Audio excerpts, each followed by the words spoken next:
Thank you. As Brett said, I'm Jeff Schulman. I'm a marketing professor at the Foster School of Business, and I am host of Seattle Growth Podcast, which is a project for which I conducted over 100 interviews to get a better understanding of how businesses, residents, and city leaders are affected by the growth happening all around us. And today I'm here to talk about shaping Seattle's future together, a buzzword that we've heard as a community. And so before I begin, I want to ask you a question. By a show of hands, I want to know how many cranes did you see on your way here tonight? So by a show of hands, how many people saw more than one crane? More than 5? Anybody see more than 10? Wow. Seattle is changing rapidly.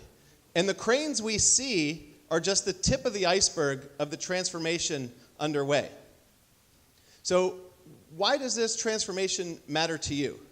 Because you're probably not that different than my friends who started Poly. Bilal and Samir built a great product.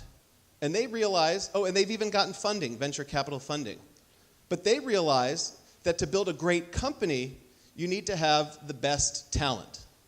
And the people that they want to hire, and the people you want to hire, whether you want to hire your first employee or one of thousands, that employee is going to have options. And they could choose to work and live in New York, in San Francisco, in Austin, Atlanta, and many other places that would be happy to have them. And so when your employees that you want to keep and that you want to hire and retain, those employees aren't just thinking about how much do they like to work at your company. So it doesn't matter how much fun you make it, whether you have a ping pong table or foosball table or whatever. They're also deciding, do I want to live here? Where can I afford to live? How do I commute to work? What are the tents and the people struggling that I see outside on the streets on my way there? How long will it take for emergency services to get to my needs? What are the hospitals like? Where are the schools that I send my children?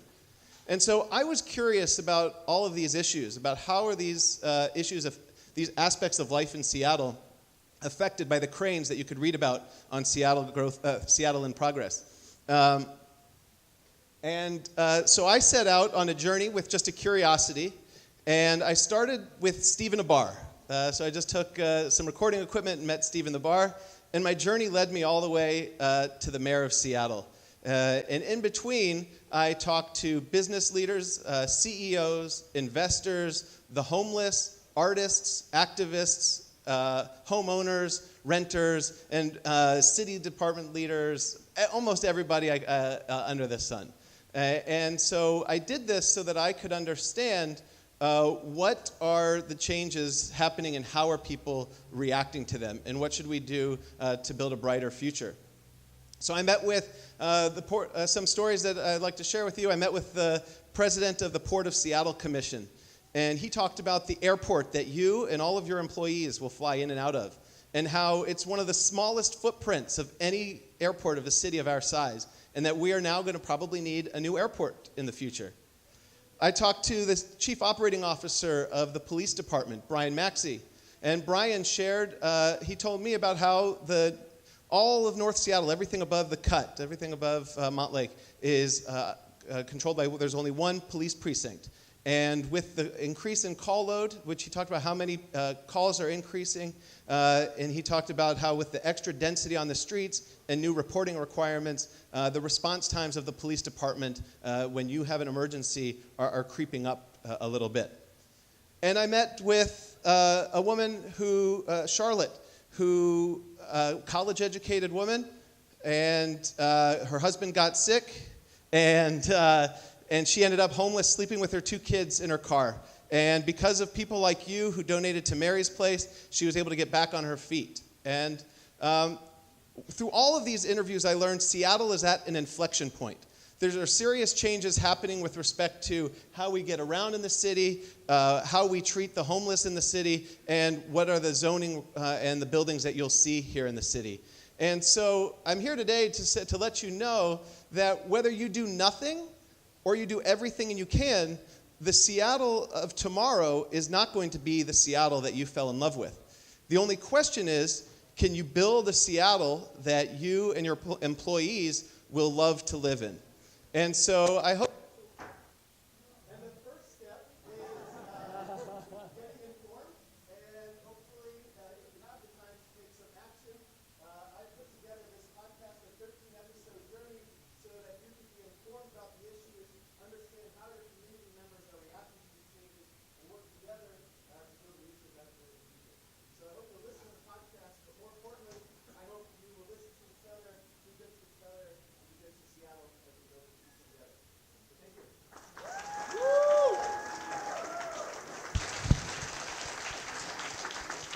Questions?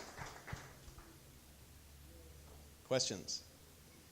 So if there's no questions, or while you're thinking of a question, I want to thank Brett and Red and all the people who have worked hard to build the community that we're all a part of here, and also use them as an example that doing something selfless and working hard for your neighbors and your community members can also be intrinsically rewarding. I don't know if you're aware, they got a chance to go to the White House, both of you, right?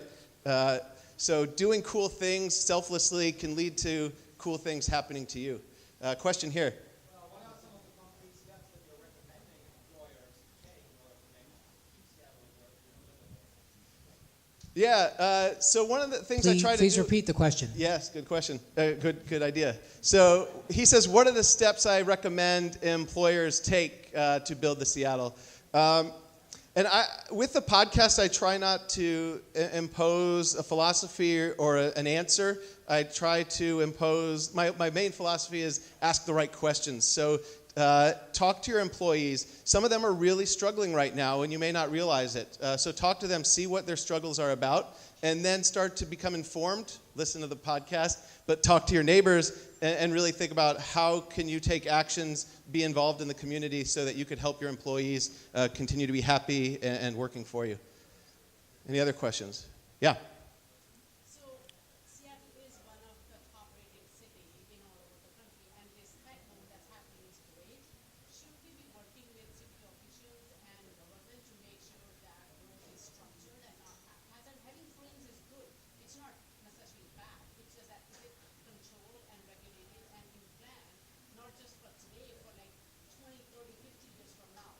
So how do you balance that? Yeah, so she raises a good question.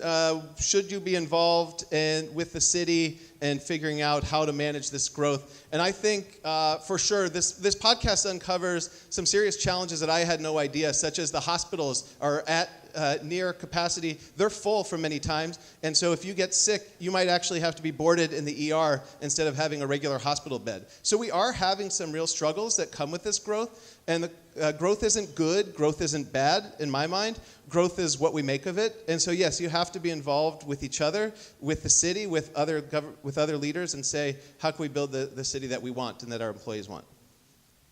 Any other questions? Thank you very much.